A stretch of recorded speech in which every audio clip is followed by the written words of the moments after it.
todo mundo. Não. Não, a gente que já fez a fé. Aí pronto. Toda vez que eu leio sobre a história dos discípulos de Jesus, eu me identifico com todos eles, nos defeitos, normalmente nos defeitos, né?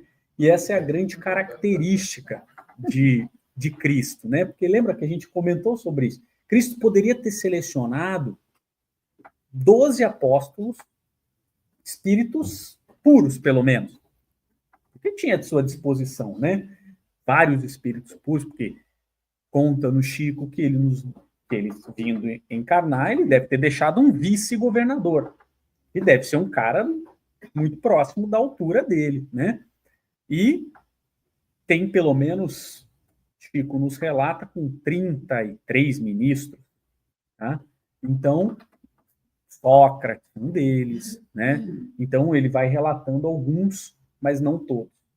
E então poderia ter vindo 12 espíritos puros para nos contar essa revolução. E ele seleciona 12 pessoas com defeitos, com qualidades, com humanos.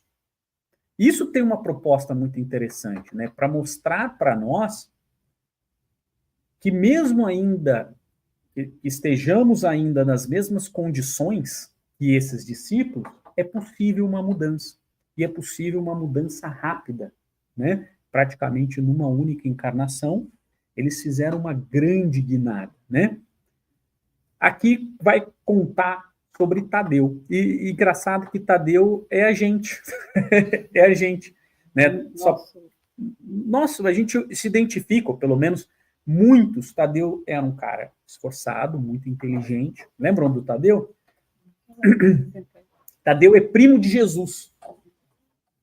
Então, se a gente for lembrar dos discípulos selecionados, Tadeu, Mateus e Tiago são irmãos. Então, por isso que às vezes as pessoas falam, onde que ele foi? Por que ele foi buscar? Eles são irmãos. Esses três, o Tiago menor, o Tadeu e o Levi, que é o Mateus, eles são irmãos. Filhos de Alfeu. Alfeu era marido de Maria Cleófas, que era fofoca toda, né? Parenta de Maria. O que é parenta de Maria? Era prima de Maria. Então, esses três aqui, discípulos, são primos de Jesus.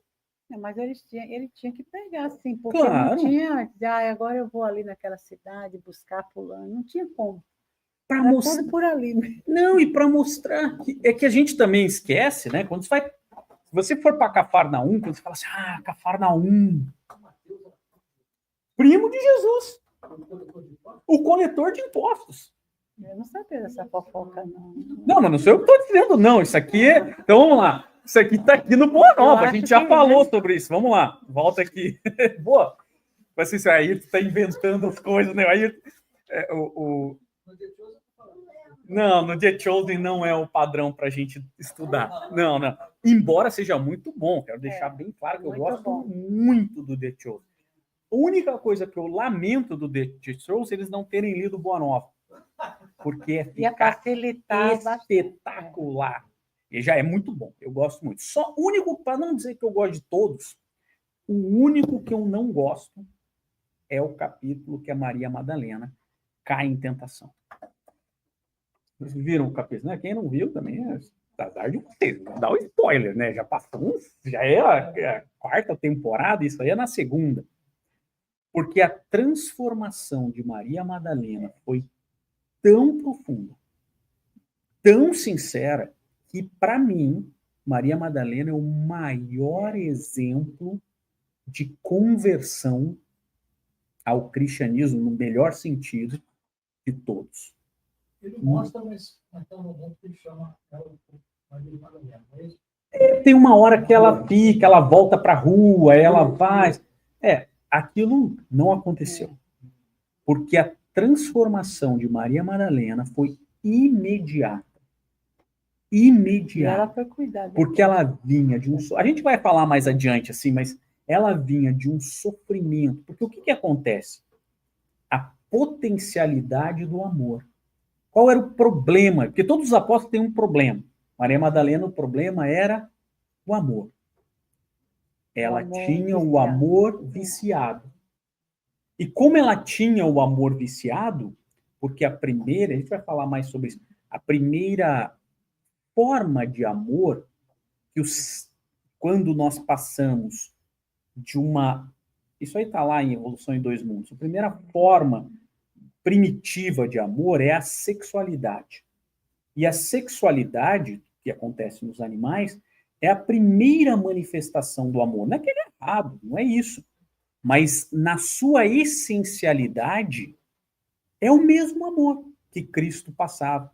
Por isso que quando a gente fala de forças criativas, Chico Xavier fala sobre a utilização do chakra, né, genésico para a transformação, porque é o amor primitivo para o amor evoluído. Você tanto pode usar para a viciação sexual, como você pode usar para a utilização do prazer no amor e para também ajudar no desenvolvimento, né, da sua criatividade, da sua força. Né? Lembra que não sei quem assistiu a minha palestra sobre Carta aos Coríntios. Eu explico isso. E por que a Carta aos Coríntios ela é tão importante, tão ligada à questão da sexualidade e do amor. Você vê, ao mesmo tempo que você tem Coríntio, que era uma cidade que foi desenhada, esculpida, praticamente como uma cidade em homenagem a Afrodite, e toda a cidade era uma prostituição, como a maior prostituição do Império Romano. E olha aqui, para ser a maior do Império Romano, tem que ser muito. Porque ali era feito para aquilo. As prostitutas, elas saíam como deusas do templo de Afrodite. Então, ela era uma cidade construída em cima daquele templo. E em contrapartida, você tenha diametralmente oposto a Carta aos Coríntios, que todo mundo conhece, no capítulo 13, quando Paulo fala da essência do amor. Não é? É a coisa mais linda. É onde Paulo de Tarso conhece Prisca e Átila, onde eles são responsáveis, aqueles que amaram. Porque o evangelho é essa história de amor. Por isso que parece que a gente... Ia falar? Por isso que a gente parece que está desvirtuando, mas quando a gente fala assim, o evangelho, o primeiro despertar é dessa amizade, desse amor. Então, por que Cristo seleciona os três primos? Tiago e João, os dois outros irmãos. Porque eles são todos, né, próximos no amor. A primeira coisa que vai despertar é a amizade. Esse amor de amizade, o objetivo é criar laços de amizade antes da gente começar a se transformar. Esse é o objetivo primeiro do evangelho. Paulo de Tarso, quando conhece Átila e Prisca, depois quando ele se relaciona com Ananias, se relaciona com... A minha palestra era para ser... que eu estou preparando, e era para ser como você me trocou com o Humberto, vai ficar para a próxima vez. Que é a carta a Timóteo. Já tem data da vez. A Timóteo. O amor que ele sentia por Timóteo. Porque eu quero falar sobre as cartas. Né? Já falei sobre a Tessalonicense, já falei sobre Coríntios, porque essas cartas são essenciais para a gente entender o cristianismo. Nada do que está ali é à toa. A gente não pense que a cura do homem com a mão mirrada era um homem com a mão mirrada. Aquilo ali é o que aconteceu. O que importa não é o que está ali, é o símbolo. O que está ali é quantos hoje são homens de mãos mirradas, que guardam tudo para si, sem pensar no próximo. Quantos são deficientes físicos que não conseguem pensar e que precisam ser curados porque só conseguem pensar em si. São os deficientes dali, são os cegos, aqueles que têm tudo à disposição hoje, qualquer informação, mas continuam cegos de Betsaida. Esse é o símbolo. Aquilo não ficou no evangelho para nos contar uma história, porque senão não faz sentido. Aquele que estava morto e foi ressuscitado Lázaro. E da segunda vez ele morreu e não foi. Então por que contar essa história? O cego de Betsaida morreu também. Para que contar essa história? Quer dizer, então não adianta nada ser curado por Jesus. Porque todo mundo morreu. Foi curado daí. Porque a cura é a nossa cura. É a nossa cura enquanto cego de Betsaida, enquanto o aleijado, enquanto o homem... as próprias imperfeições. Então, por isso que quando a gente olha esses caras aqui, eu me identifico com todos os defeitos. E qual é o defeito, entre aspas, né, de Tadeu? Tadeu, ele ficava muito impressionado com as curas de Jesus dos endemoniados. E numa tradução, eu gostei muito de uma tradução que eu li quando eu estava lendo o Evangelho traduzido pelo Haroldo, ele chama de endaimoniados. Aí eu falei, por que isso, né? Aí eu fui atrás, eu falei assim, não, porque esse é o meu problema. Porque será que ele escreveu errado, né? Porque todo mundo fala endemoniado, né? E aí ele fala endaimoniado, né? Aí eu comecei a estudar, porque esse é o meu problema. Eu leio uma frase e eu tenho que parar para ler e estudar para entender. Aí eu fui ver e eu achei um vídeo do próprio Haroldo explicando por que ele escreveu endemoniado. Por quê? Porque endemoniado, em grego, significa dentro. Demoniado, de demônio, é como se tivesse com o demônio dentro, numa tradução. E está errado. O daimon é o opositor, não é o demônio. O daimon é aquele que está... Então, quando ele fala endaimoniado, que é um aportuguesamento da palavra, ele está dizendo que nós temos o opositor dentro da gente. Porque o daimon nunca foi o demônio. O diabolo não é o diabo. Essa figura do demônio foi criada na Idade Média. Existia também, obviamente, na mitologia grega, o diabolo vem de toda uma parte grega ali e tal, mas que era o diabolo. Ele não tem nada a ver com o diabo. É um intermediário. O diabolo é o intermediário entre os deuses do Olimpo e os mortais. Então eles eram leve e trás do correio. Entre os que são os deuses para isso. Então isso foi utilizado numa tradução equivocada, e se a gente não entende isso, a gente não entende Paulo. A gente não entende o Testamento. Porque senão a gente vai ficar pensando naquele com chifrinho. Esse do chifrinho só veio depois, quando a gente teve contato. Só veio quando a gente teve contato com toda a mitologia nórdica. Porque até então, dentro da cultura grega e da cultura hebraica, pode verificar que Moisés tem chifre. Já viram essa cena de Moisés com chifre? Nunca viram? Vão lá, peguem lá na Capela Sistina, tem o Moisés com chifre. Isso também explica por que o homem, na sua evolução, é ele com ele mesmo, ou contra ou a favor. Mas ninguém faz, por exemplo, o nosso melhoramento íntimo, né, das nossas imperfeições, dos nossos vícios, das nossas dores. Ninguém cura. Só quem cura somos nós mesmos. Alguém procurou na internet? Porque eu gosto disso, né? Que até minha mãe acha que eu invento as coisas, que eu falava as coisas, minha mãe pegava no Google, assim, não. Da onde que ele está tirando essas histórias? Procura no Google. Mas porque o chifre para essa cultura é o mesmo da auréola que a gente tem, ele tem um contato com a divindade. Por isso que ele tem o chifre. Então, você vê como é cultura. Hoje o chifre para a cultura brasileira, o que é? Coisa ruim, não é? O chifre para a cultura nórdica são guerreiros. Eles não têm orgulho, usar aquele chapéu de viking e tal. Quando você olha a gente na nossa cultura, meio estranho, né? Não é isso? Então, vê como são as coisas. Isso é cultural.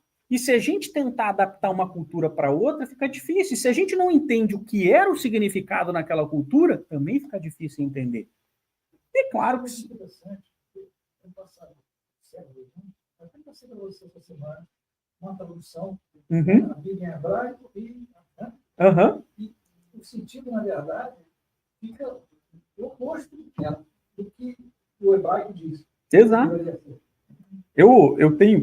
Eu faço um estudo pela Bíblia em hebraico, né? Então, é exatamente isso. Lembra? Eu te mandei, eu até te respondi, eu falei isso. E por quê? Porque quando você. Eu não leio hebraico, né? Mas eu leio o significado ali já daquela.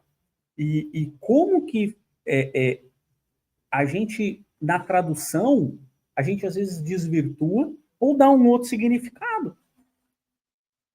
E aí se perde todo o contexto. Por isso que tem que tomar cuidado com as traduções que a gente tem. Muito, muito. Aliás, tem até uma frase que se diz tradutore traitore. Porque não é tão difícil traduzir, a gente não fica o tempo todo. Como é que é mesmo? Será que isso aqui vai significar isso em português ou em inglês? Né? Então, são coisas que a gente tem que tomar cuidado. Então, e aqui ele vai colocar, né? Tanto que, olha o que diz aqui Humberto Campos sobre isso. Então, ele ficava muito impressionado com os endemoniados, ou endaimoniados, como prefere o Haroldo.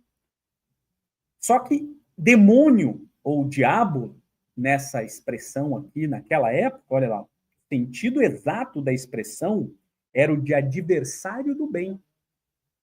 Então, nós podemos ter um diabo dentro da gente, sim ou não? A gente pode ter um diabo externo também, um vizinho que é o nosso diabo. A gente pode ter pessoas ao nosso redor que são os nossos diabos, porque todos aqueles que estiverem se opondo contra o bem, aquilo que é a ideia do cristianismo, é o diabo, é o daimon, dependendo da cultura que você pegar, acaba tendo o mesmo significado, né? E Tadeu ficava muito impressionado com isso e queria, olha qual que era a ideia de Tadeu. E olha como a gente é um Tadeu hoje. Não a gente necessariamente, mas como o mundo é o Tadeu. Como que eu posso ajudar o próximo? Essa era a preocupação de Tadeu. Como é que eu posso acabar com os demônios? Como é que eu posso acabar com esses endemoniados aqui? E é uma preocupação justa, porque você fala assim, poxa, não é assim que às vezes a gente sente quando a gente vê uma coisa nova, o espiritismo, por exemplo, que é uma revelação. A primeira coisa que a gente quer é contar para as pessoas que a gente ama, ou espalhar essa boa nova. E era a preocupação de Tadeu. E conta aqui Humberto Campos, então, que Jesus foi fazer um outro negócio e chegou um endemoniado para ser atendido. Uma moça que estava lá com uma obsessão, que hoje nós chamamos de obsessão, né? Estava ali, e Tadeu começou a repetir aquilo que Jesus fazia. E não funcionou. Não funcionou. E aí ele tentou, e ele foi ficando frustrado. Foi ficando frustrado com aquilo, se sentindo fraco, onde é que ele estava errando, porque ele queria ajudar. Veja como o sentimento, às vezes, ele é verdadeiro. É genuíno. A gente quer passar, mas não conseguiu. Por quê? E aí Jesus chega, Humberto Campos conta que Jesus chega, resolve o problema, né? E Tadeu fica com aquilo na cabeça. Olha, o que eu preciso fazer? Como é que funciona isso? Poxa, eu queria tanto ajudar o outro, eu queria trabalhar, fazer desobsessão em todo mundo, que todo mundo aprendesse e tal. E ele vai conversar com Jesus, né? E aí é outro ponto de Tadeu. Mestre, por que você não me passa esse dom, já que nós somos todos seus discípulos? Esse é o primeiro problema de Tadeu. Tadeu acreditava, como muitos Tadeus por aí acreditam, que Cristo ele é um enviado de Deus, um ungido por Deus, e recebeu esse título porque Deus gosta mais dele. E que isso é um dom que Deus dá e tira de quem ele não gosta. Ao invés de ser uma conquista. Cristo não chegou a ser um espírito. Cristo, falando de Jesus, esse, né? Jesus, o Cristo, que é o seu Cristo do nosso planeta, né? Ele não chegou nessa categoria porque Deus gosta mais dele. Também discordo, e aí é uma questão pessoal minha,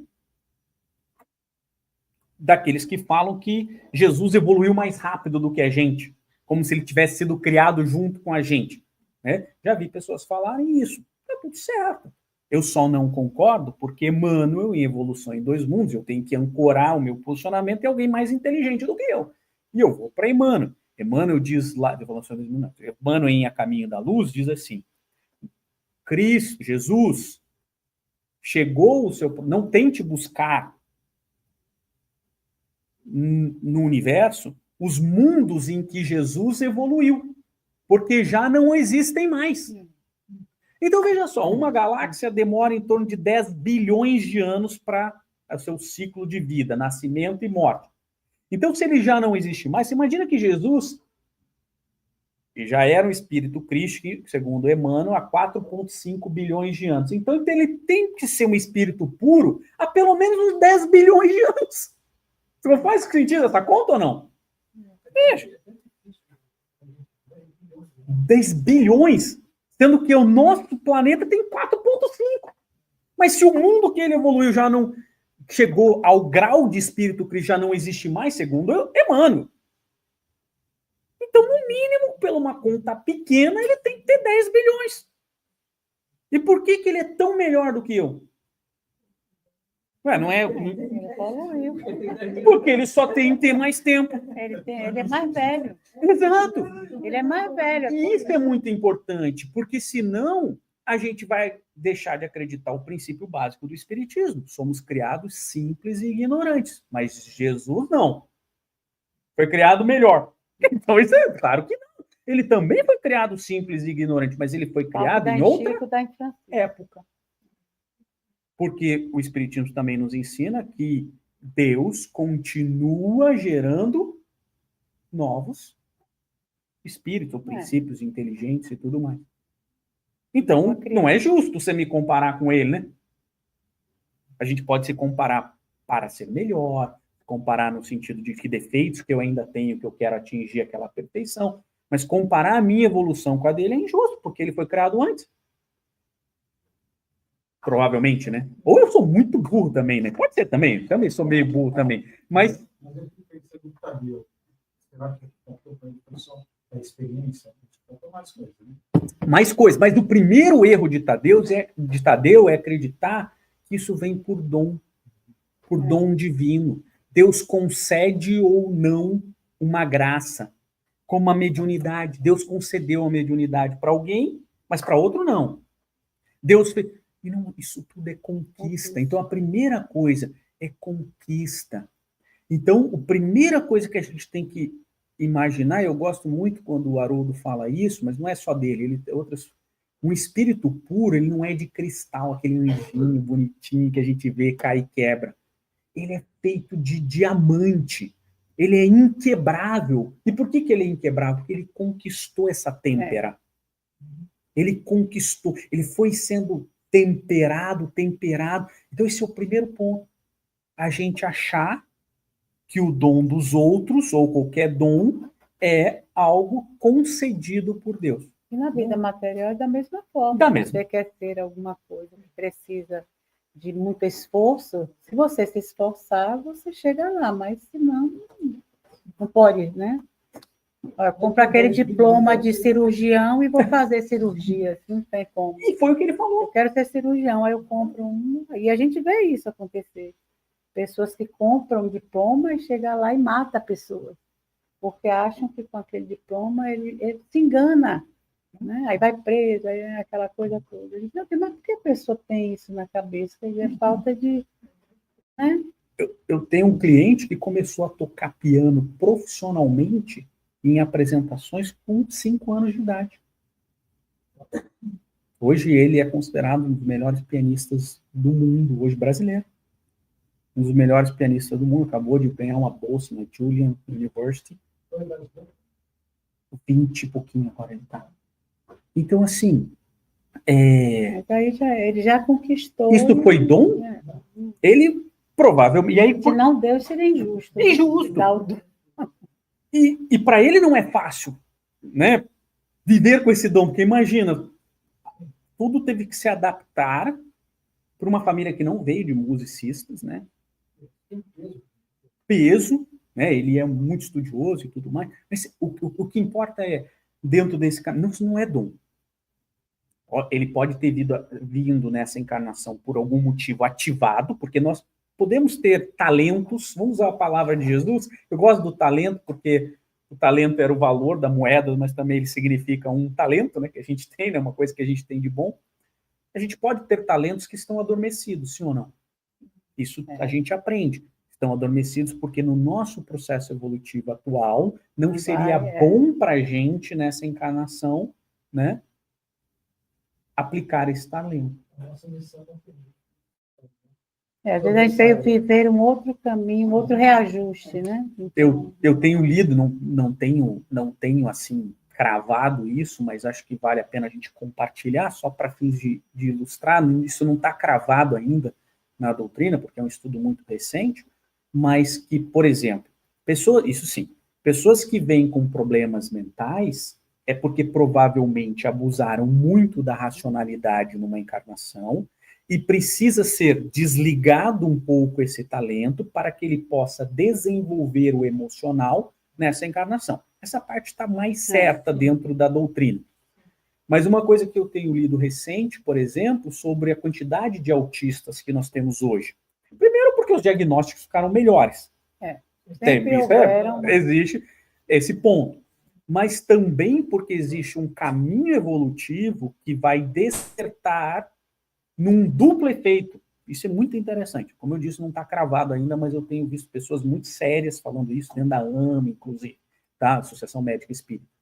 Então, com duplo efeito, despertar mais essas pessoas que estão passando por esse processo de autismo para o lado emocional, porque vieram com uma racionalidade e abusaram disso, então vem para ativar essa emoção. Mas como eles são um cérebro eles são um espírito mais racional nesse ponto evoluído, eles vêm fazendo um upgrade no cérebro para o mundo de regeneração.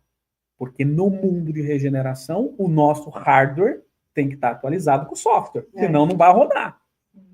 Então, é um duplo efeito, tanto para o processo evolutivo como um todo, para acolher espíritos que vêm já com uma racionalidade mais forte, então eles já vêm upgrade aquele cérebro, por isso que eles têm aquele hiperfoco, aquela supercapacidade, todo aquilo ali para já ir ativando, porque lembra, isso está muito, isso é algumas pessoas falando, mas isso está em evolução em dois mundos de maneira muito clara, no sentido de que a gente vai evoluindo em dois mundos, no plano espiritual, mas tem que fazer o upgrade, senão a gente estaria ainda todo mundo parecido com macaco, sim ou não?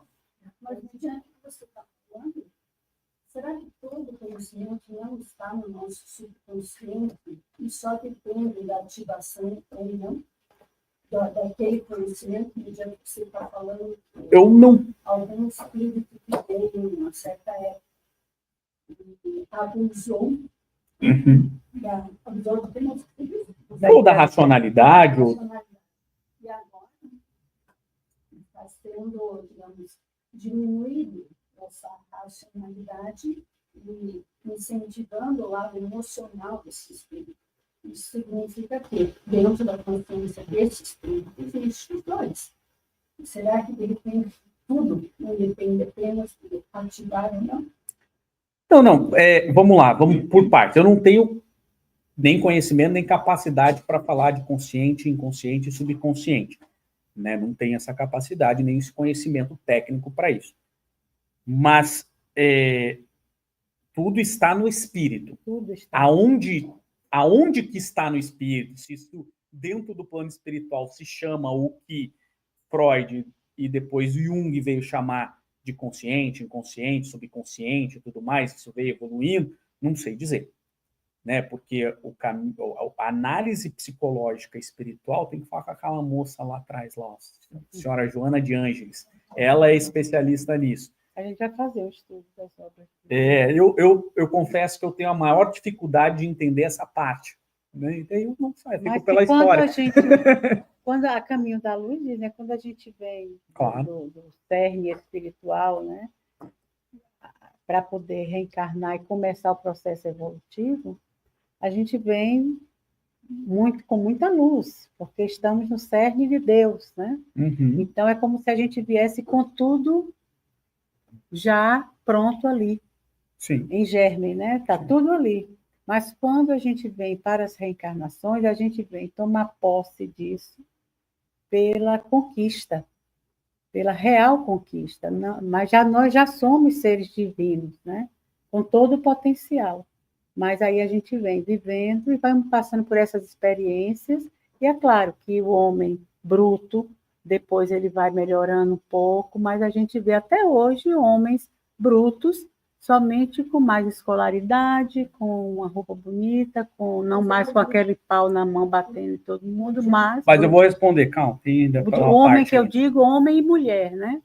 Então a gente vê ainda o homem contra o homem de uma forma bem atrasada, né? Fazendo coisas assim terríveis ainda.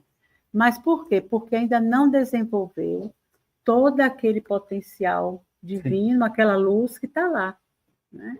Por isso que Jesus dizia: faça brilhar a tua luz, faça brilhar a tua luz. Então, não tenha medo de ser compassivo, não tenha medo de ser amoroso, não tenha medo de levantar do chão o caído, só porque ele é bruto, porque ele é...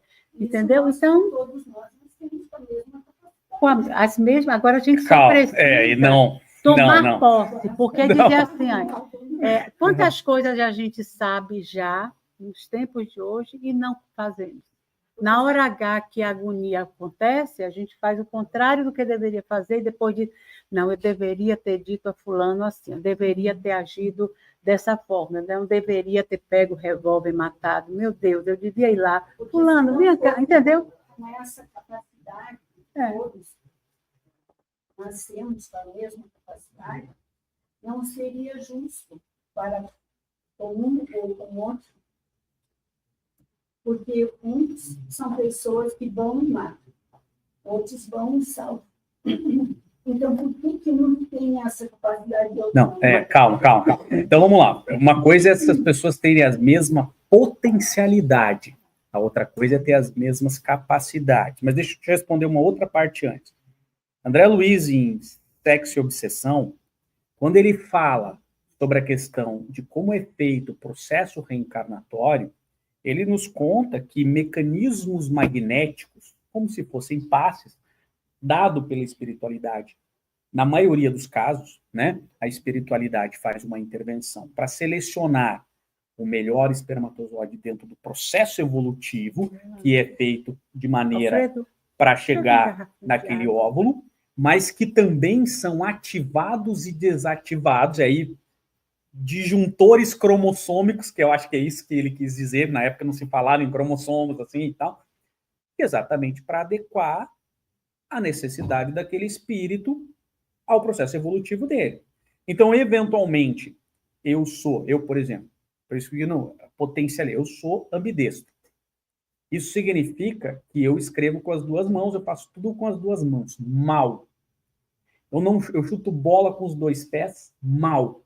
Eu escrevo com as duas mãos, pareço um analfabeto, mas eu escrevo ao mesmo tempo, inclusive espelhado, assim. Então,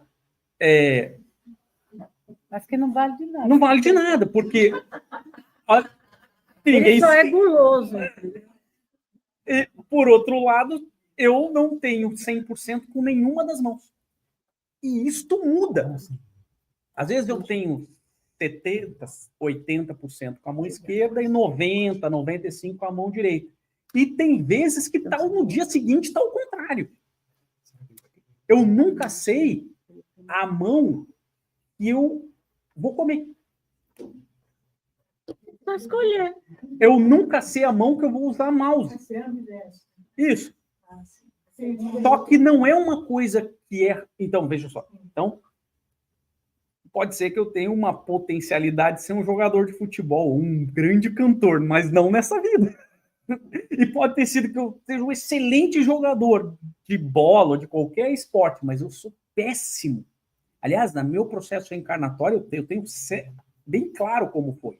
Ele dizia assim, ó, você não vai jogar futebol, você não vai dançar, você não vai cantar, você não vai ter dom para música nenhum. Aliás, você não vai ter dom para esporte nenhum. Mas o que tu vai falar, meu amigo? O que tu vai falar? Então, é assim, uma coisa é ter a potencialidade. Outra coisa é a gente ter a capacidade. Eu posso treinar muito, mas eu jamais vou ser um jogador de futebol. Eu sempre vou ser um... Talento é adquirido. Esse é que é o ponto aqui. Então, a gente não pode julgar por uma única encarnação. Nós viemos ao longo de diversas encarnações aperfeiçoando esses talentos, que podem vir potencializados numa encarnação por uma necessidade dessa, ou podem vir reduzidos para que eu desenvolva outros talentos. Em resumo, ele tem o talento de jogar bola, de ser o maior colorástico no esporte, mas o mestre... Provavelmente. Jamais eu serei o mestre. Não vai. Vai ver que eu era o Messi Agora, na eu encarnação acho que o passada. mais de mudar das reencarnações de Deus para conosco é justamente vir essa mônada de luz, né, para o Exato. planeta e indo e voltando e tendo o valor pelo seu próprio desenvolvimento. Então, a gente só vai evoluir quando a gente quiser. Exato. Cada vez que a gente quer ter uma atitude mais positiva, a gente evolui. Mas não vai ter ninguém que faça isso por nós, dizer, entendeu? Tem pessoas que são bem mais velhos e que não têm a capacidade de entender coisas que, de repente, um jovenzinho entende. Sim, mas não nesta encarnação, porque a gente não poderia vir para abrir o nosso poço. Não tem de nesta luz. encarnação, mas terá depois. O poço de luz ele não pode ser aberto numa vida. Por isso que a gente tem muitas vidas, porque tem que ser devagar. Você falou da pessoa querer evoluir. Então, quer dizer, às vezes, vamos supor, nessa vida que a gente está vivendo agora, tem pessoas que passam por ela e vão isso. Por isso que Cristo, quando selecionou os seus discípulos, mesmo sabendo que eles tinham defeitos, mesmo sabendo que não eram perfeitos, ele apostou na potencialidade. Isso aí. Cristo não via Pedro. Pedro era um cara grosseiro, era um cara machista, ele era um homem do seu tempo, ele era um cara preconceituoso, com pouco estudo, embora muito ligado na religião, muito forte na religião, muito devoto, uma rocha, como ele mesmo foi chamado, né? Pedro, tu és pedra, e sobre ti erguerei a minha igreja, Cefas, né? Pedro. Então, o Pedro, o apóstolo, porque ele era Simão, né? Ele era Simão, e Jesus chamou Simão o Pedro. Ah, foi? Simão Cefas. Não era Simão Pedro, de pedra. Não trocava o nome, não. O nome para a cultura hebraica é a sua missão. Então, dentro da cultura hebraica, o nome, por exemplo, Abraão, ele não chamava-se Abrão, ele chamava-se Abrão. E depois ele mudou para Abraão, porque é o pai da humanidade. Essa é a missão dele. Jesus ficou com o nome dele de Jesus mesmo. Jesus é a salvação. Porque, claro, muitos se chamavam o mesmo nome.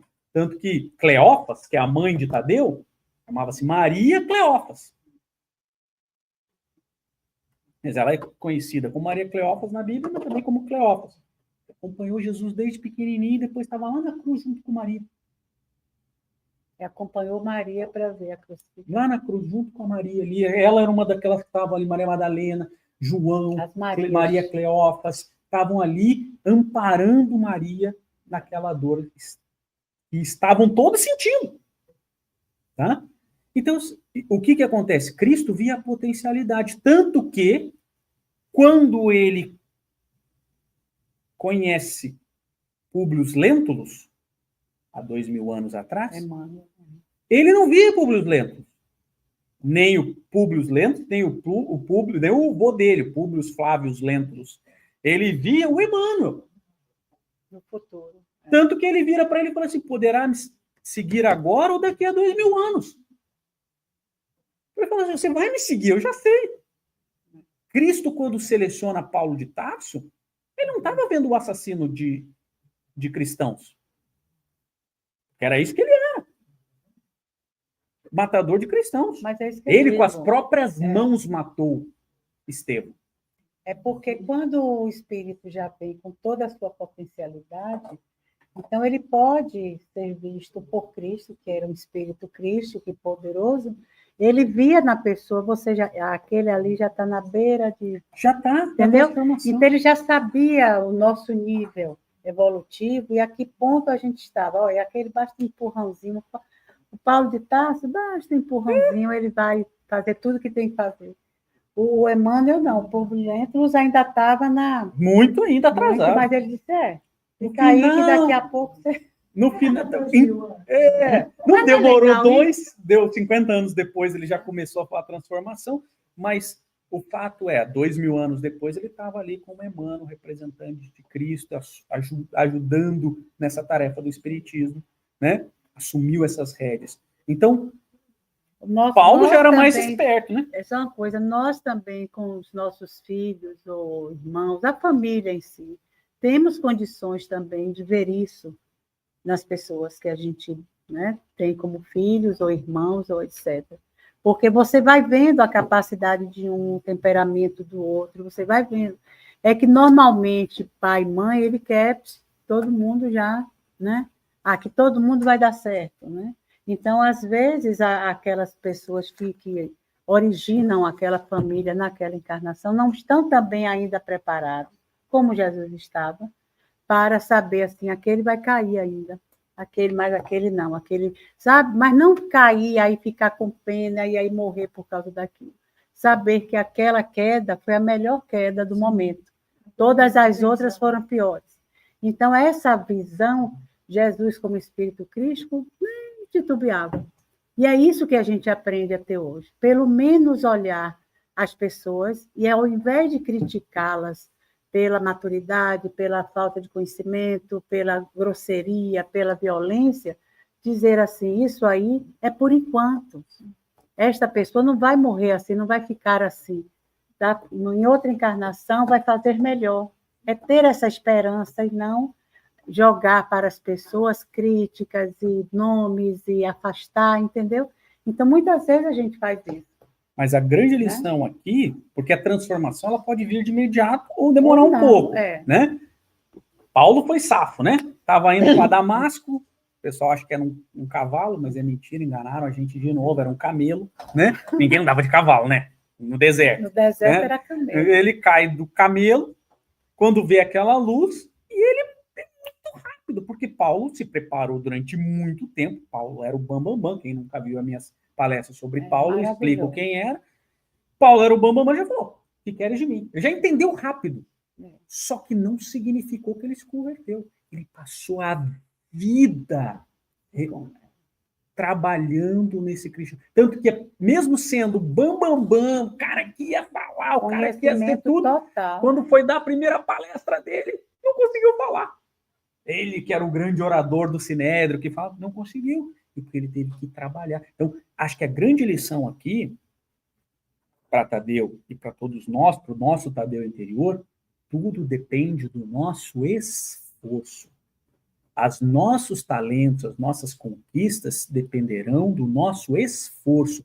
Para cada cristão que Paulo assassinou, seja diretamente ou indiretamente, foi um cristão que ele salvou lá na frente com as suas epístolas, com as suas igrejas, com o seu trabalho, com o seu esforço, sendo apedrejado, sendo rechaçado, e ele trabalhou e ele resgatou. Então, eu não quero vilipendiar Paulo aqui, não, quando eu falo que ele era um assassino antes, mas para cada ato, e muito mais, porque se hoje nós estamos estudando o cristianismo, foi graças a Paulo de Tarso, que ousou, a não ser que tenha algum judeu aí, vocês poderiam estar estudando cristianismo, mas se não é judeu, não, se foi graças a Paulo de Tarso que pregou o cristianismo para os gentios. Então, se hoje nós devemos a Paulo. E olha quantos cristãos ele salvou, e trazendo a palavra pura de Cristo, porque Paulo foi lá resgatar a palavra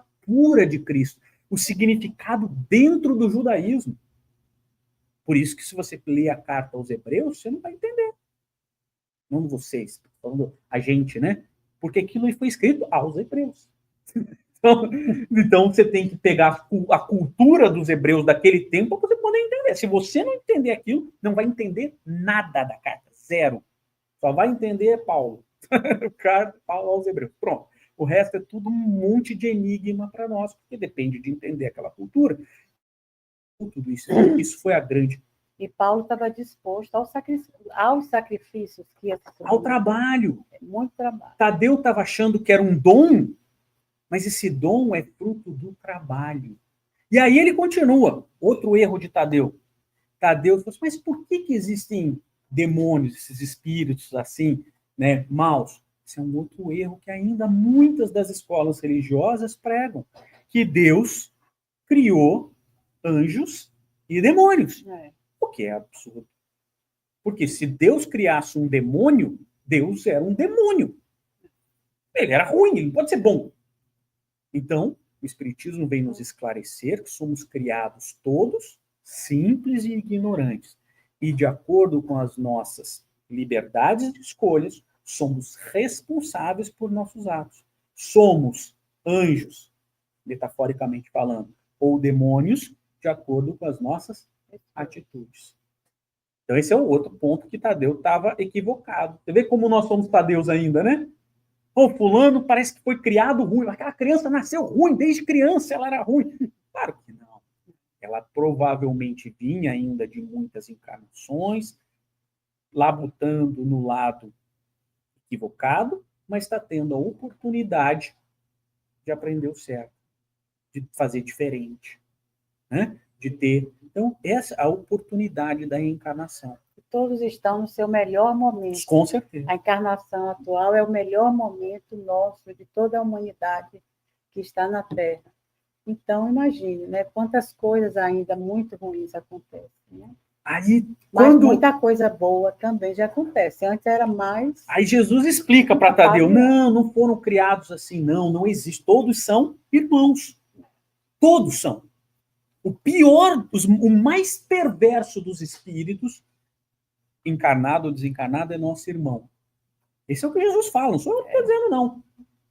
E aí, Tadeu tem um insight. Você vê como a gente quer ajudar, mas a gente ainda não sabe.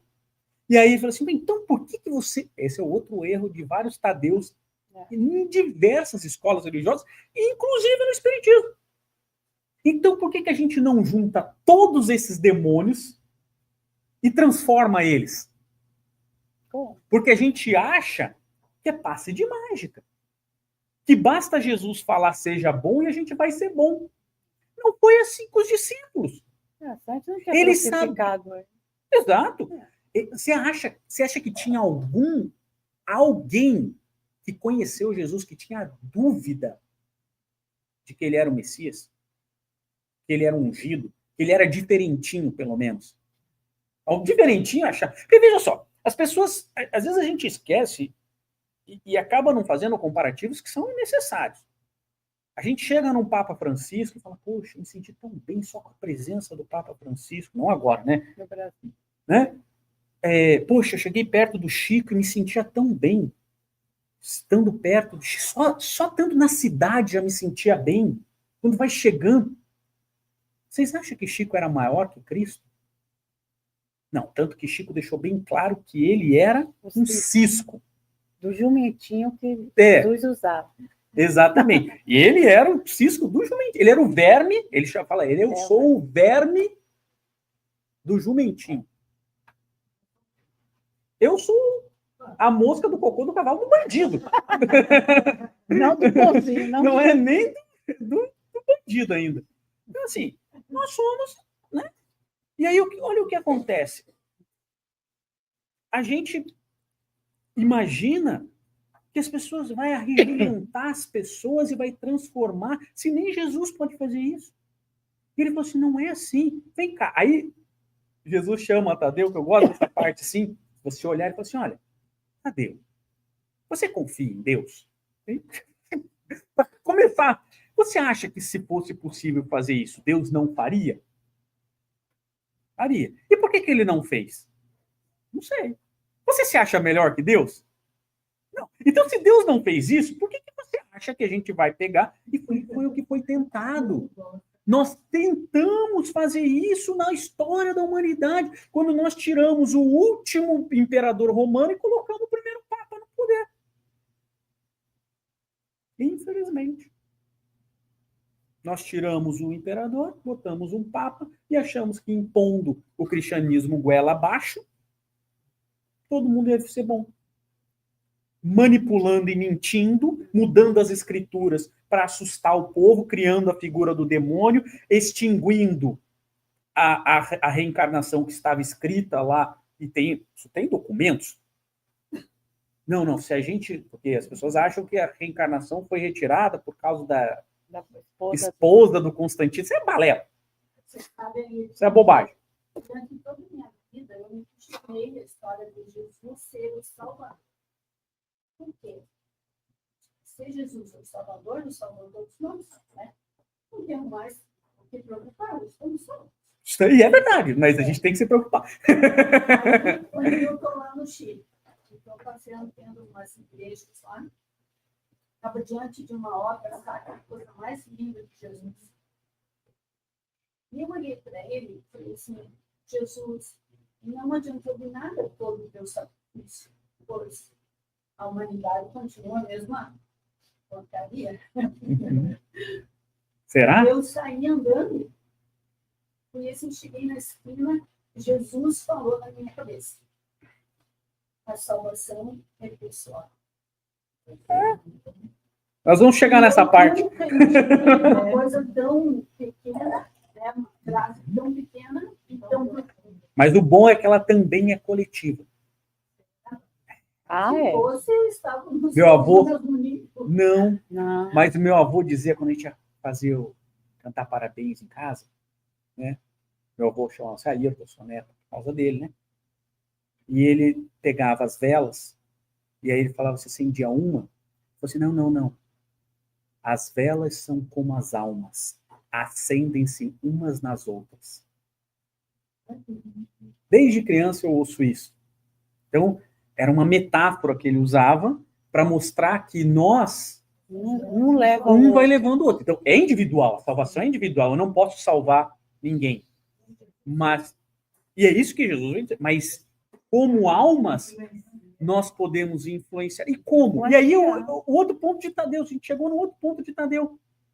E aí Jesus explicou assim, olha, vem cá. Então, não é um passe de mágica, não dá para fazer isso. Então, nós temos que ensinar.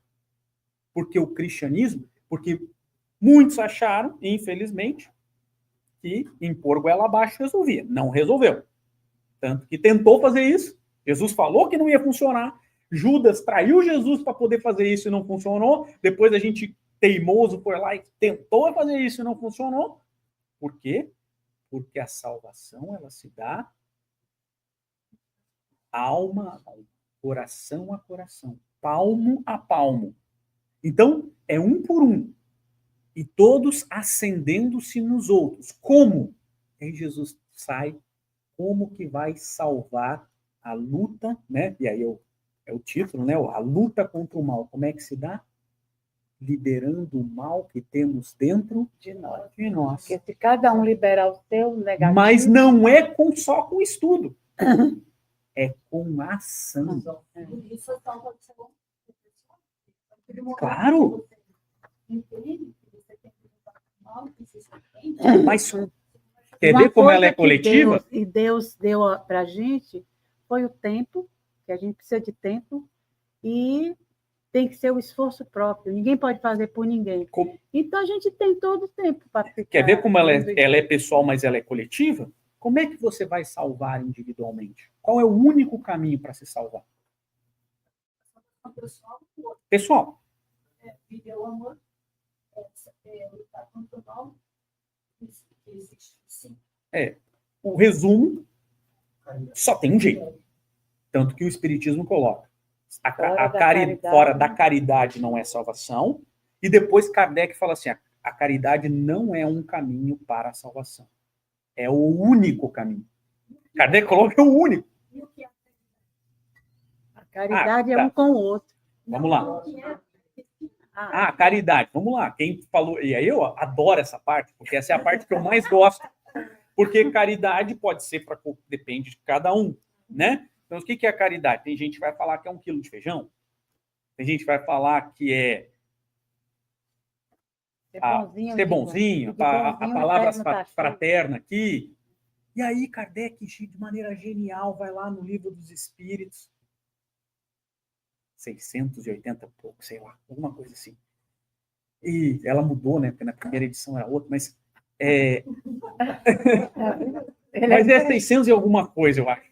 89, não me lembro. Então, também não é relevante. E aí ele fala assim, o que é caridade? Como entendia Jesus? Olha que legal a pergunta. Porque se você me pergunta o que é caridade, eu posso falar 1 quilo de feijão, não posso? Estou errado? Não necessariamente. Mas eu posso pegar 1 quilo de feijão, o cara vem com fome, eu pego 1 quilo de feijão e jogo nele. Isso é caridade? Não sei. Mas eu falei 1 quilo de feijão, eu dei 1 quilo de feijão para ele. Pega isso aqui, ó, come. Quem aceita o feijão pode aceitar como... Ok, mas isso não é caridade para ele. Não é. Não é. Para Jesus não é. Eu virar para você... E é isso. Sabe porque você joga na pessoa, cai no chão e ele vai ter que catar um por um com raiva de você. E eu humilhando a pessoa. Então não houve... E eu humilhando a pessoa. Pega isso aqui, ó. Não. E é por isso que Kardec, de maneira genial, não fala assim, ó, não quero saber o que é caridade na opinião do Ayrton. Não me pergunta o que é caridade na opinião de Joana de Ângeles. Não quero saber na pergunta para Jesus. Manda um WhatsApp celestial e traz a resposta. E aí vem uma resposta que é magnífica. Benevolência para com todos. Indulgência com as imperfeições alheias e perdão das ofensas. Porra, aí você falou assim, peraí, 1 quilo de feijão está incluso nisso? Tá, não tá? Agora, se eu pegar e jogar no outro, não é benevolência. Juntando essas 3 coisas que Jesus disse, é praticar o amor. É que o amor, o problema do amor é que ele é uma outra palavra complexa. Porque dentro do grego a gente tem o amor philis, o amor eros, que vem da palavra erótico. Você tem philis, que vem no amor filial, de filiação.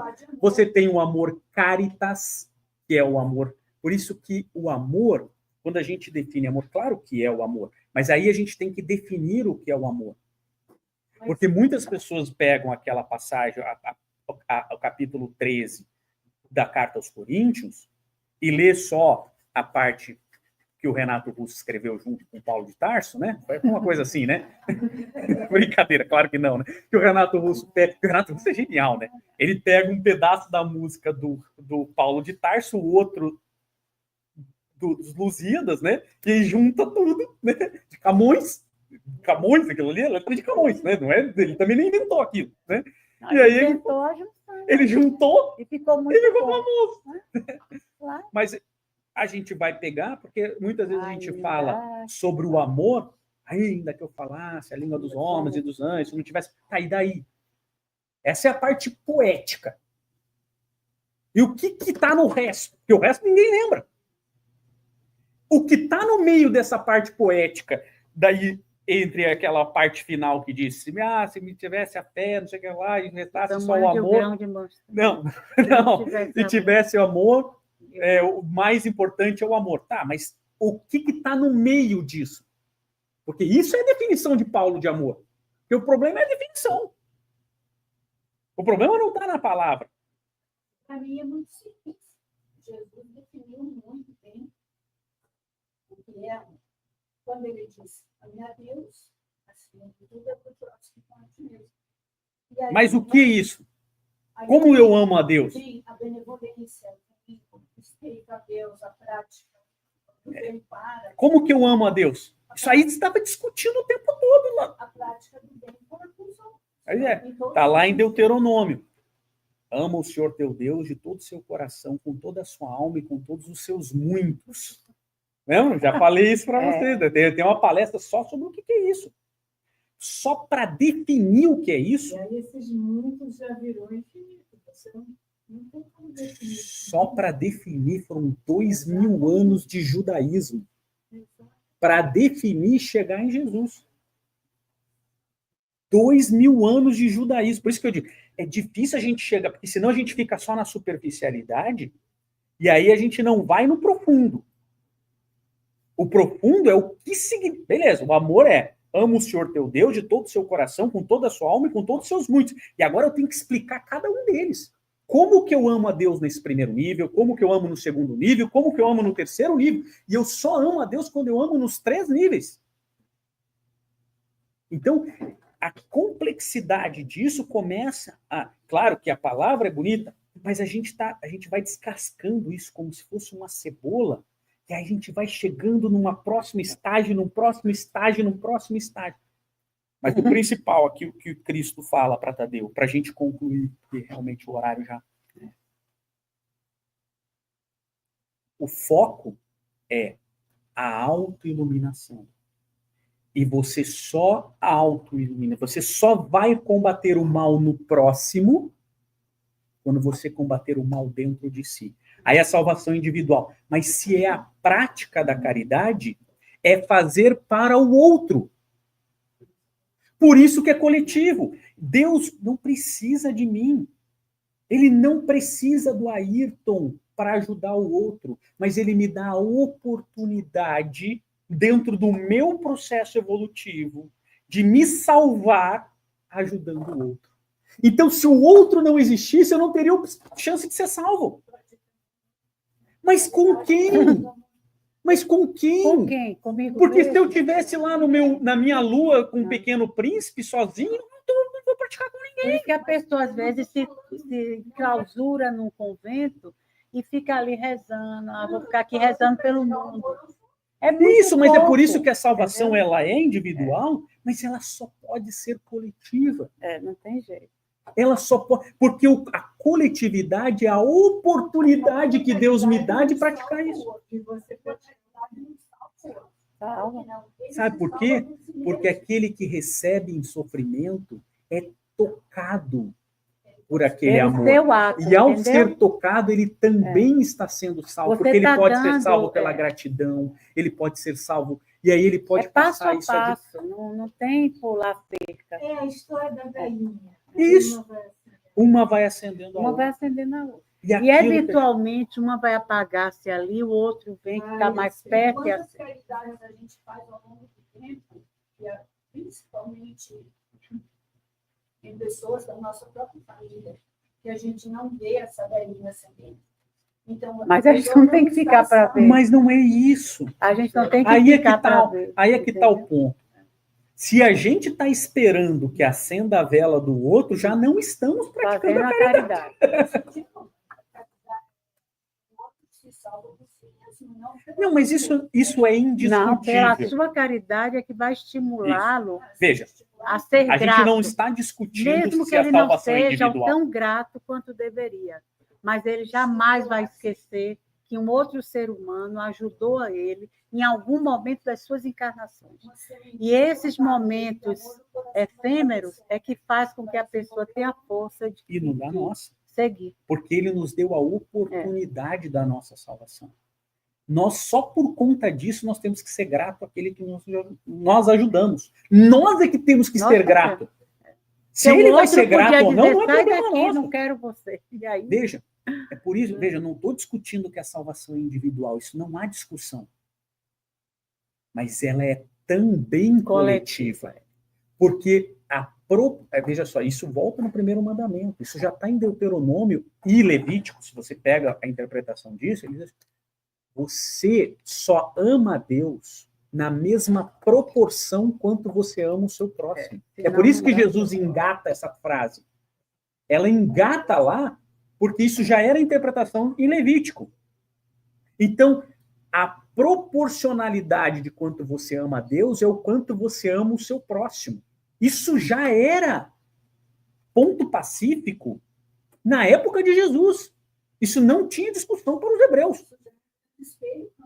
A discussão é quem era o meu próximo. A discussão na época de Jesus não era isso, essa. Então, que o ponto pacífico, que a evolução ela é individual, mas que ela é coletiva, isso foram 2000 anos discutindo e já era ponto pacífico. A discussão, na época de Jesus, era quem era o meu próximo. Essa é a ruptura que Cristo veio fazer. Tanto que o doutor da lei vira para Cristo e pergunta, mestre, lembra? O que eu preciso fazer para ter a vida eterna? Aí Jesus responde, o que diz a lei e como você a entende? Ele faz a pergunta, ele o que diz a lei e como você a entende? Porque na época de Jesus se esperava que tirasse uma lista. Alguns diziam que eram os 613 mandamentos da Torá, outros diziam que eram os 10 mandamentos, e Léo dizia que era só o primeiro mandamento. E aí o doutor da lei vira para Jesus e fala assim, esse é o resumo até da lição de Tadeu, vira para Jesus e fala assim, ama o Senhor teu Deus de todo o seu coração, com toda a sua alma e com todos os seus muitos. E aí Jesus vira para ele e fala assim, respondeu muito bem, faça isso e será salvo. Então ele falou assim, faça, é só fazer. Mas aí vem a discussão dessa passagem.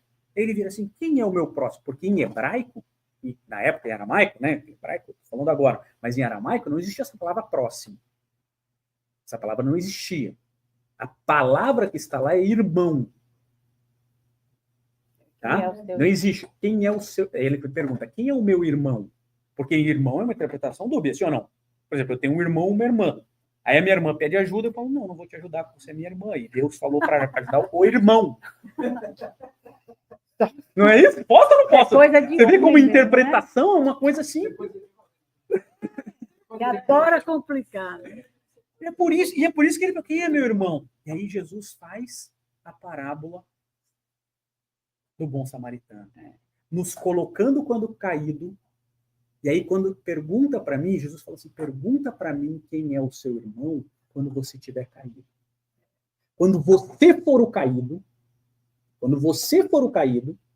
você pergunta quem que você quer que te ajude.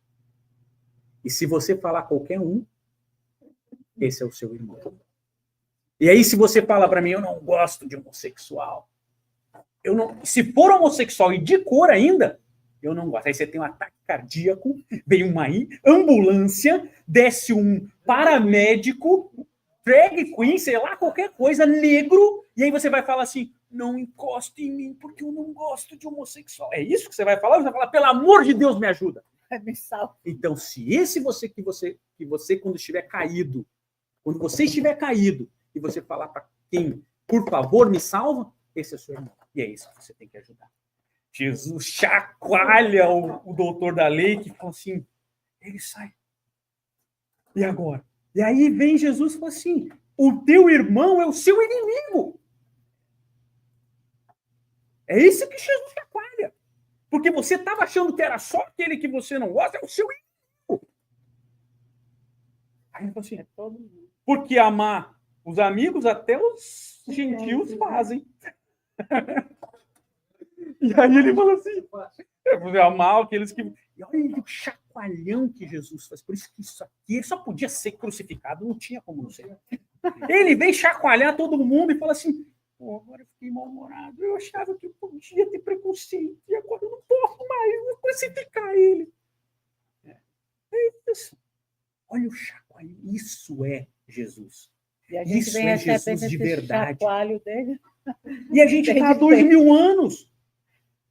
E em 2000 anos a gente não aprendeu que a gente não pode discriminar a mulher, não pode discriminar o negro, não pode discriminar o diferente, não pode discriminar ninguém. Muito melhor. Muito melhor. Não mudou. Mas estamos muito melhor. Não mudou. Já tem muita coisa. Eu vou parar por aqui, mas só para você saber, em 70 depois de Cristo, quando Tito, o imperador, a mando de Vespasiano, seu pai, invade Jerusalém, destrói Jerusalém, matando 60 mil pessoas. 60 mil pessoas. Eu não ouso, já fiz para a Caroline, mas eu não ouso descrever para vocês, porque isso está contado em livros de história, e aqui não é o ambiente para a gente falar disso, as atrocidades que foram feitas. A tal ponto que Tito, que depois vira imperador, manda os seus homens pararem de fazer. Eles fizeram as pessoas passarem tanta fome que uma mãe comeu o seu filho. Isso é maldade. O seu próprio filho. Isso é a parte menos grave da invasão. Então, me dizer que nós, 2000 anos depois,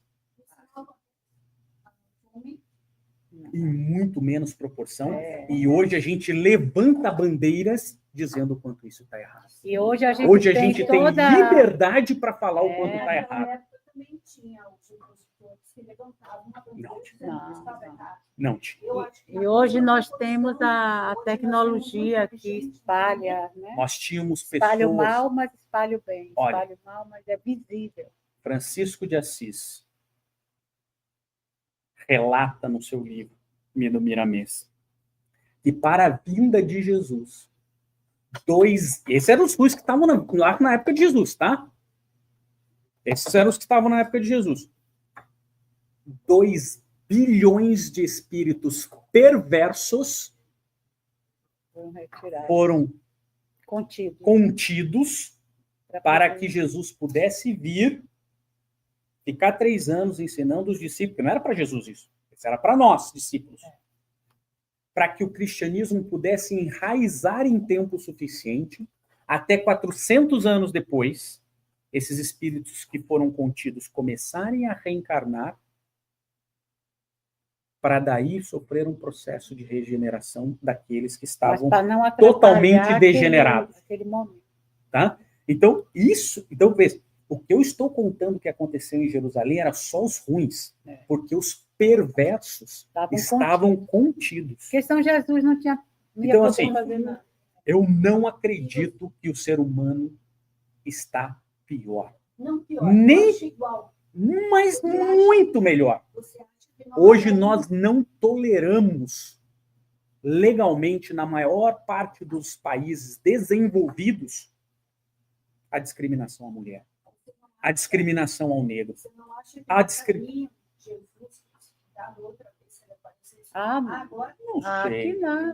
Não sei. Eu tenho certeza absoluta que nós somos muito melhores. Estamos longe de sermos perfeitos. Mas hoje nós temos uma ideia muito clara do que é igualdade. Mas sabe o que é? Não, esses perversos pode que não estar contidos, na prática. Eles voltaram. Mas nós temos uma ideia muito clara do que é igualdade. igualdade. Nós temos uma ideia muito clara do que é legalidade. Pode e não estamos fazer. ainda engatinhando na fraternidade, que é o tripé da justiça divina. Está. Garanto para você. Olha, eu dou aula há 20 anos de direito e eu garanto para você que está. Os espíritos que foram contidos, eles tinham que voltar. Por isso que hoje, até hoje, a gente ainda vê muita barbaridade acontecendo, mas muito menos do que era. Claro. Entendeu? Continuamos. Mas antes a gente matava porque discordava. E nada. Antes a gente simplesmente por discordar. Senão a gente nem estaria aqui. A sociedade como um todo. A gente tem que pensar numa sociedade como um todo. O processo é muito melhor. Mas nós não estamos pouco melhor, não. Nós estamos muito melhor do que nós éramos. Nós éramos animais. Nós éramos, enquanto, na época de Jesus, nós éramos animais. As atrocidades. Nós tínhamos muito mais bons valores. Antigamente? Mas antigamente quando? A gente pode discutir várias partes da história. Por exemplo, Também vamos falar sobre os pontos polêmicos, né? Mas se você analisar, não muito longe, há 100 anos atrás, o jeito da sociedade era muito mais... Por exemplo, a gente pegava uma criança de 5 anos e botava numa indústria para trabalhar 20 horas. É muito melhor. Hoje, uma criança de 5 anos ser estuprada como é hoje. E que Mas lá também, além de estrupar, voltava para trabalhar. E lá também. Claro. Muito. Mas eu não sei se eu jamais, eu não vou te convencer diferente, como você não vai me convencer diferente. Mas eu tenho plena convicção Até de que hoje, nós estamos muito uma melhores. coisa que deveria ser super clara. Nós temos instituições sólidas. Nós temos, claro que nós temos países ainda que discriminam a mulher, mas hoje é intolerável para a maioria dos países, ao menos legislativamente falando, que isso está errado. Nós temos países que discriminam por cor, países que proíbem o homossexual, mas nós temos, na maioria dos países, um movimento de que não se pode ter essa E discriminação. antes não podia ter movimento nenhum.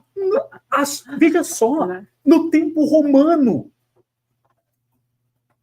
quando Públio Lentulus foi recebido na casa, o jantar, está lá contado há 2000 anos atrás. A esposa pede para não participar dessa parte, porque antes do jantar, durante o jantar ou logo após o jantar, se tinha uma luta de gladiadores até a morte para daí as pessoas jantarem. Um sangue frio mesmo. Não estou nem falando coisa. A gente vem, eu vou fazer um jantar aqui na minha casa. Antes da gente jantar, eu vou trazer duas pessoas para uma matar a outra, para a gente se divertir. Você não viu o chato que está acontecendo Isso. agora? Que tá na justiça? Se essa encarnação não matei ninguém. Já tá bom. Já é bom. Eu já aprendi que não pode. Nós estamos muito melhores. A sociedade matava um deficiente físico no seu nascimento, porque isso era um direito do patriarcado. Hoje nós estamos acolhendo essas pessoas e cada dia mais trazendo essas pessoas para o seio social e respeitando essas pessoas. Perfeito, hein? Claro que não é perfeito, isso não é passe de mágica. É passo a passo, coração a coração. Nós estamos crescendo nesse processo. Agora, acreditar que nós estamos, quando olhamos, e não precisa ser, nós abolimos a escravidão no Brasil em 1889. Há menos de 150 anos atrás, nós discriminávamos uma pessoa e tratávamos como objeto, pelo simples, menos do que animal, pelo simples fato de nós termos. Porque senão, nem a história do Espiritismo que diz que vamos ser retirados, muitos deles não estão vibrando na frequência, o planeta vai vibrar o tempo, começou a vibrar, e vão ser tirados e mandados para... Ninguém vai ser retirado. Ninguém vai ser retirado. Isso é um equívoco de interpretação. Isso é um erro de interpretação. Cristo nos disse: nenhuma de minhas ovelhas se perderá. Cristo acolheu. Mas está aí nos vídeos do YouTube. Mas cada um fala o que quiser. Mas cada um diz o que quiser. Vai ter certos espíritos que vibram com a frequência do qual a Terra. Emmanuel nos traz. Mas você acha que se fosse assim, Jesus teria vindo na época que veio para nos ajudar a evoluir? Por que vinha um espírito bom para um lugar onde só tem animal? Deixava lá, eles que se virem. Mas os espíritos que conseguem evoluir, eles voltam para ajudar os que ainda estão rastejando. A gente não pode fazer, a gente não pode falar isso. É amor, isso, você mesmo disse. A gente a não lei pode... de amor.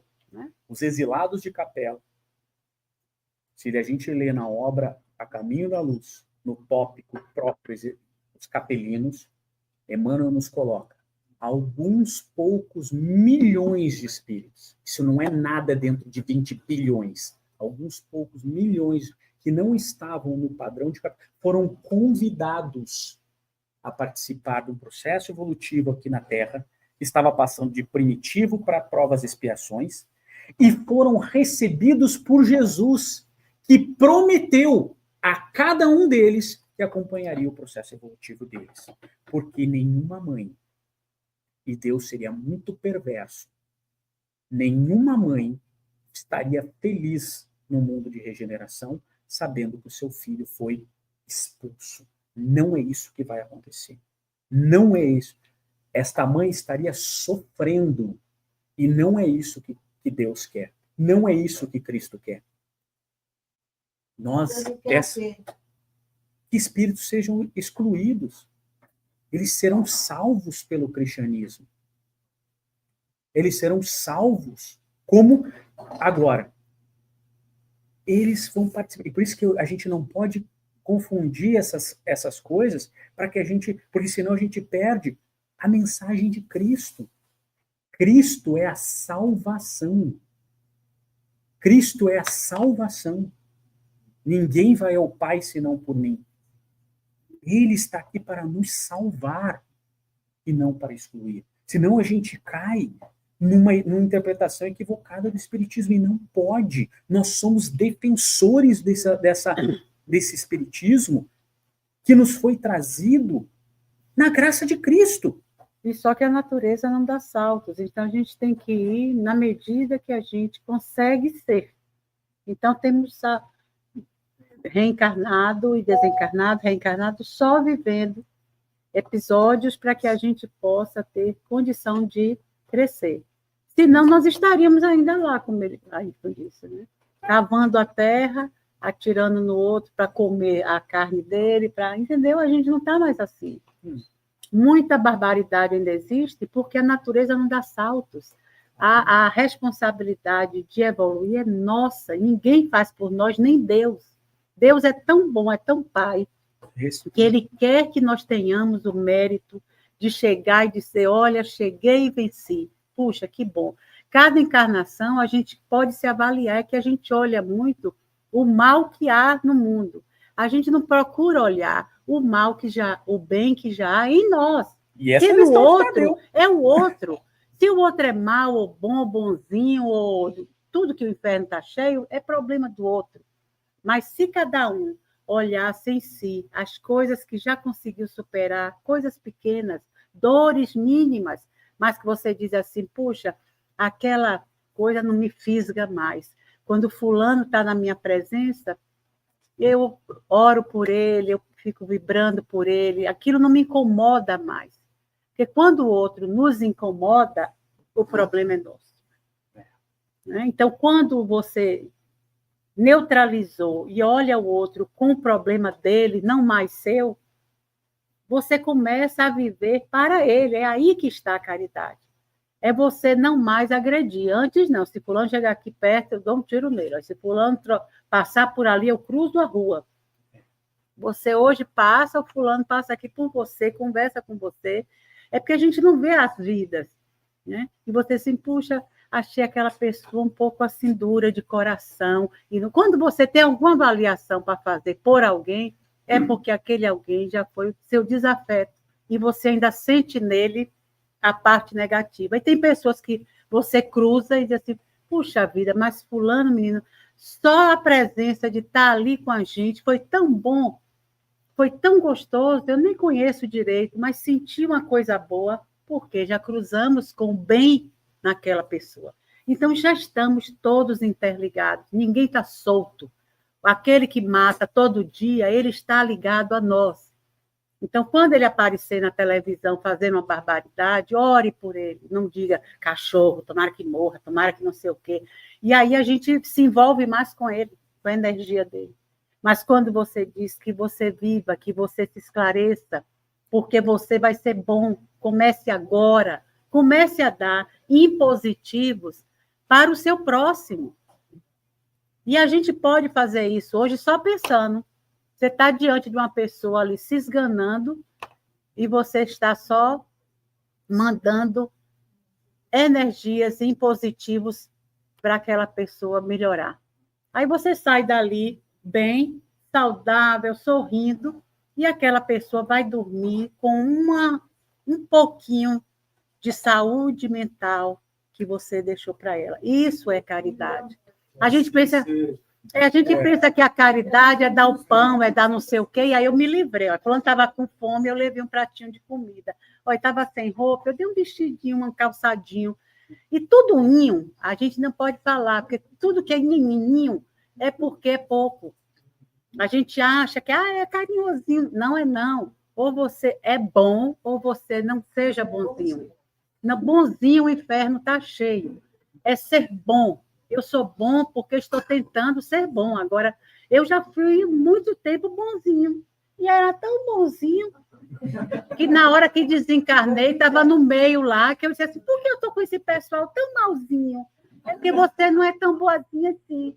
Você pensava que era. Toma vergonha, vai lá de novo, renascer. E a gente fica nessa força amorosa de Jesus, que é o nosso irmão maior, e de Deus, que é nosso Pai, com tudo dentro de nós. No âmago do Espírito está o poço de virtudes. E a gente vai tirando assim, ó, de pinça, um pedacinho. Para que eu de bonzinho? Eu quero ser bonzinho. Não. É deixar a luz brilhar, como Jesus disse. Brilha a tua luz. Sempre que você tiver oportunidade, você ia jogar uma pedra, pare e diga, não, eu tenho luz, eu vou brilhar a minha luz. Como? Silenciando. Ao invés de eu dizer uma palavra negativa para essa pessoa, como se eu estivesse ganhando a discussão, eu calo e oro. Eu estou ganhando, para mim e para ele. Se ele não está gostando, o problema é dele.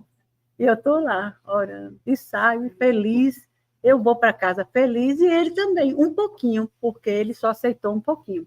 Mas aí vê se a gente fica só com os bonzinhos. Bonzinho, o inferno está cheio, é com eles que a gente vive. É lógico. Não, a gente tem que estar mergulhado na dor, no problema, na angústia, porque senão a gente pensa que é bom. Eu só ando no centro, assim. Eu tenho um problema. Procura a Carol ali. Mas eu não quero saber de problema, porque eu estou assim, sabe? Autoestima. Não. É entrar, é pisar na lama, é mergulhar, é chegar lá e você depois dizer assim, puxa, eu saí, mas minhas mãos estão limpas. Porque eu peguei outras mãos e nós nos ajudamos e nos reerguemos. Sozinho a gente não é nada. Sozinho, se achando o máximo, a gente não é nada. Quando a gente desencarnar, vai se ver numa multidão e dizer, por que eu não estou no meio desse povo desarvorado? Porque você também se escondeu da luz. E se você tinha luz, não fez resplandecer, porque a luz está aí. Mas você ficou no escuro, agora você vai desencarnar no escuro. Não. Vamos aproveitar todo o tempo que tiver para praticar qualquer coisa. Entendeu? Qualquer coisa, das pessoas falarem na televisão, no computador, falar pessoalmente. Se é negativo, ore. Se é positivo, compartilhe. Puxa, fulano, que bom que você fez isso, que legal. Olha, continue assim, é difícil. Eu sei que é difícil, mas tente. É como eu estou fazendo. Estou tentando, passinho a passinho. Mas não quero perder a chance de estar num lugar desse, numa escola dessa maravilhosa, que sou obrigada a ficar várias quartas-feiras ao lado de um professor, e não aproveitar. Aí eu saio, não, fiquei lá só para aparecer na internet, bonitinha ali, né? Não, eu ser bom também, né? É bom também a gente vir cor de rosinha assim. Mas a gente tem que aprender que a gente está aqui para grudar coisas em nós. A gente precisa. Não é? A gente precisa, porque a gente está no Espiritismo há tantos anos e as coisas que eu descubro todo dia é que sei que nada sei. E se eu não continuar falando sobre isso, como é que eu vou um dia fazer o que eu falo? Não é? Até o que eu falo, daqui a pouco a gente tem que rever tudo de novo, e não é Alzheimer. Sabe o que é? É pouca liga. A gente não está acostumado, a gente não pratica, a gente pratica só o tiro, a dor, é só isso que a gente pratica. E de repente vem o amor. E como é o amor? Vou levar um pratinho de comida, vou dar um não sei o quê. Isso também é bom. Mas comece a fazer pelo outro aquilo que você gostaria que fizesse por você. Olhar o outro e dizer assim, se eu tivesse ali caído daquele jeito, cheio de ferida, cheio de agonia, eu ia sonhar com as pessoas que iam chegar perto de mim e dizer assim, venha, eu vou te levar no hospital, olha, eu vou lhe dar um remédio, olha, eu vou passar aqui, botar umas gotinhas de água na sua boca que está seca. A gente tem que olhar o outro, porque quando a gente olhar o outro, a gente não está mais naquela situação, mas a gente já esteve. E aí a gente vai se ver lá. Quando você estiver ajudando alguém, você está se vendo lá, sangrando, chorando, com fome e com alguém lhe dando alguma coisa. Então, é só essa troca que a gente vai fazer. E é só isso que precisa, mais nada. Pode ser pobre, rico, né? Porque a gente, mas a minha vida profissional não deixa, porque minha vida de filhos, de não sei o quê, não deixa sim. Faça tudo. Com os que estão em volta? Com todo mundo. Não é procurar, né? Não, quando é aquela coisa assim, eu vou no asilo fazer isso. Sábado, não, eu não vou, eu sou durante a semana da pá virada, não passa pedindo nada não, que eu chuto. Mas no sábado eu vou ao asilo, ficar lá por algumas horas, tocar um violão, cantar com as pessoas, aí eu já saio de lá, estou indo para casa com Jesus. Nada, não marque nada, mas pegue seu carro e o que você vê, você vai registrando. Isso Entendeu? é os seus muitos. É isso, é os Dos muitos. muitos é colocar à disposição É. de Deus para que Deus opere sobre você. Porque Aquilo o que meia precisa ser boca feito. a gente já fez. Meia boca a gente já treinou. Você percebe que as pessoas que mais Olha, precisam daqui a da nossa caridade, porque aqueles que mais desafiam. Não é? Pois é. Esses que estão perto, então, É por isso que a gente vem para a América, ainda larga eles estamos na nessa geladeira. esfera da proximidade. Quando a gente vem para a América, Mas tá um dia nós chegaremos na esfera de Hoje em Cristo, dia que é tem vídeo. o amor para toda a humanidade. É isso que ele espera, por isso que ele disse lá. Eu vos deixo um novo mandamento. Ama o seu próximo como eu, Cristo. Amém. É isso aí. E é o próximo que estiver mais próximo. Né? Porque a gente acha que o próximo é o próximo estranho, é o próximo doentinho. Não, o próximo é o mais próximo.